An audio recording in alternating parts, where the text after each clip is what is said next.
in what country, in which country in that century has there been successful democratic socialism with, as you say, freedom of speech? Well, we're not talking about because a model it's been tried all over the world. So where has it worked? It isn't a model that's been imposed. It's an outgrowth of particular societies in particular times, in conflict internally and in conflict externally.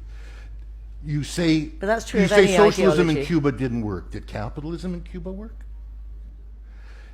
Socialism in Cuba didn't come out of a model. It came out of the failure of capitalism in Cuba.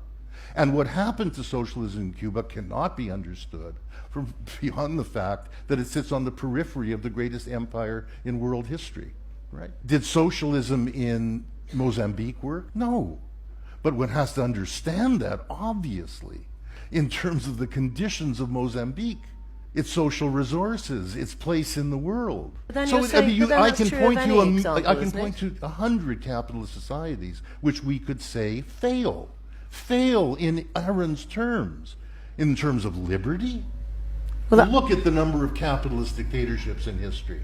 Indeed, my fear today with Trump, with the xenophobia that people are being appealed to, is that just as it was said in the 1930s, he who speaks of fascism without speaking of capitalism should remain silent, I fear today that he who speaks of capitalism without speaking of fascism should remain silent.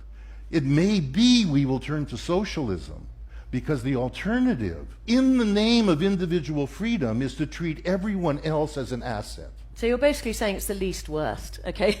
Kemi?